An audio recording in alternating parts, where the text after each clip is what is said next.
This is WENY News. Welcome to your webcast for Monday. Hope you had a great weekend, everybody. Austin Reed alongside with you on this August 11th, 2014. Here now the latest news from WENY and the Star-Gazette. We have new information regarding this weekend's deadly racing tragedy just outside Rochester. And it involves, of course, the NASCAR great Tony Stewart, who hit and killed a 20-year-old driver outside Rochester on Saturday. Well, Stewart had to drop out of the race in Watkins Glen Sunday. And today, our Asia McKenzie has the report. NASCAR driver Tony Stewart has the most wins at Watkins Glen International and was the front runner to win Sunday's Cheese at 355. But tragedy at a dirt track in Ontario County changed all of that. A night before the big race at the Glen, Stewart was sprint car racing at Canandaigua Motorsports Park. During the race, Stewart hit 20-year-old Central New York native Kevin Ward Jr.'s car, causing him to spin off course. Ward then exited his vehicle to confront Stewart and moments later was struck by Stewart's car. Ward Jr. was later pronounced dead at the hospital, a young life that was taken by a risky sport. Fans at WGI donning Stewart gear had reaction to Saturday night's tragic accident. I was a little shocked. I am also a race on dirt as well. I race karts, so I'm very familiar with everybody around here, Canandaigua Speedway. It's very, very sad to hear what has happened to a fellow racer. It's very sad. Shocking. I mean, I'm kind of surprised that doesn't surprise me that Tony be doing a different road course or course, but for that to happen today, it's pretty devastating. I would think to his team, the community, and probably this race course, and a lot of the fans that really follow Tony. Tony Stewart released a statement on Sunday saying, quote, "There aren't words to describe the sadness I feel about the accident that took the life of Kevin Ward Jr. It's a very emotional time for all involved, and it is the reason I've decided not to participate in today's race at Watkins Glen. My thoughts and prayers are with his family, friends, and everyone affected by this tragedy."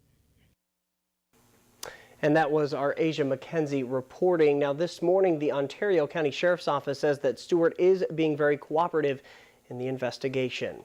Okay, here's what we know about the deadly crash. Later today, the Ontario County Sheriff says that investigators will talk with Tony Stewart one more time and a press conference will be held. 20-year-old driver Kevin Ward Jr. was from Port Layton, New York. He was hit and killed by Stewart's car Saturday night. Now, today, Stewart says he still cannot describe how sad he is after this accident. Do stay with WENY-HD News for continuing coverage of this racing tragedy. We'll have updates today at noon, 5:30, 6, and 11. Plus, let us know what you think about this accident online. Go to our website, WENY.com, or you can head to our Facebook and Twitter pages.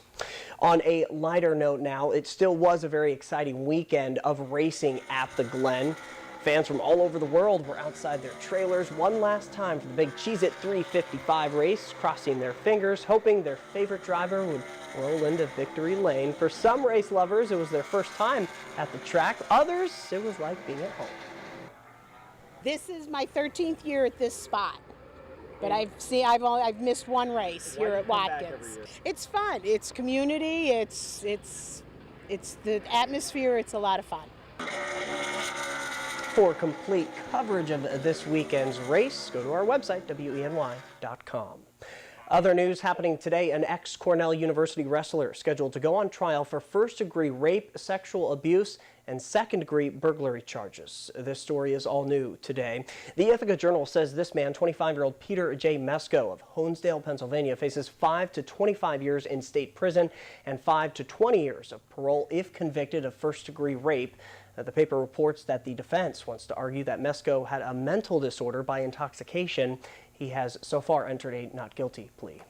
Happening today in Horseheads, New York State Congressman Tom Reed will pay a visit to our area. Reed plans to visit Eaton headquarters on Westinghouse Circle in Horseheads around 10:45 today. His campaign office says that he will tour the company and speak with employees.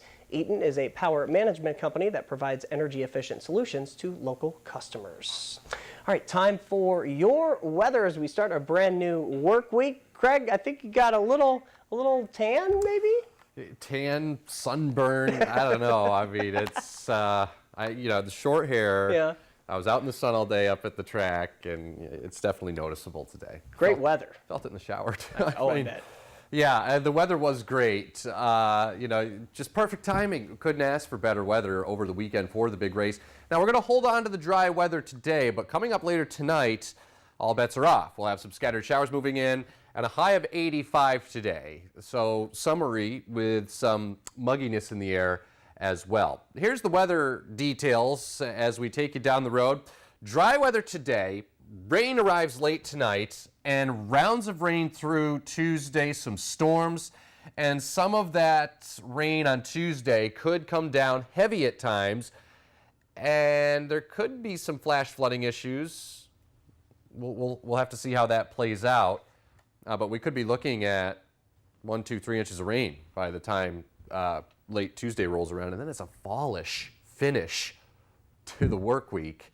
Below normal temperature-wise. So satellite and Doppler radar loops combined, what we're dealing with is an area of high pressure that's still parked over us here in the northeast, but as we look to the west, that's where we have some of the wet weather, actually a pretty good deal of rain out through sections of the Ohio River Valley, some cloud coverage. That will start to increase, so we'll add clouds to the sky this afternoon. It'll be a sun to over to cloud regime, and eventually the wet weather that you see out here will start to make its way in as we head into the overnight while you sleep. Pre-dawn hours. And it looks like it's going to continue, and again, some of that rain could be heavy at times on Tuesday. So here we go. Notice no problems today at 3 o'clock. We're quiet, but to the west, by 5 a.m., here comes a pretty good swath of wet weather. This batch of wet weather that you see coming into western New York will cross through the area here, and you'll notice some flashes of yellow here on the future track, indicative of those heavier elements of rain. Again, we'll be continuing to keep an eye out for the potential for some flooding, and watch how the area of rain expands over top of us right there. So we're going to be looking at periods of rain, heavy at times Tuesday, and again, some flooding definitely a possibility, and it's unsettled here even into Wednesday with scattered showers at times. And low 70s, that's it. And it's still a bit unsettled, a bit cool. Thursday, 74. Friday, 74 clouds with a little bit more sun. Saturday looks great, and Sunday not looking bad, and temperatures rebounding back to where they should. But talk about a stretch of some fallish type weather for much of this week, Austin. All right, it'll feel like September or even October. September-esque. Kind of that September setting for sure. Oh, very odd. All right, Greg, thank you. See you tomorrow. Then thank you for joining us here on our webcast for the latest news, weather, and sports. Be sure to watch us at noon, 5:30, 6, and 11. Don't forget to pick up a copy of today's Star Gazette. I'm Austin Reed. From all of us here at WENY, have a great start to this new work week.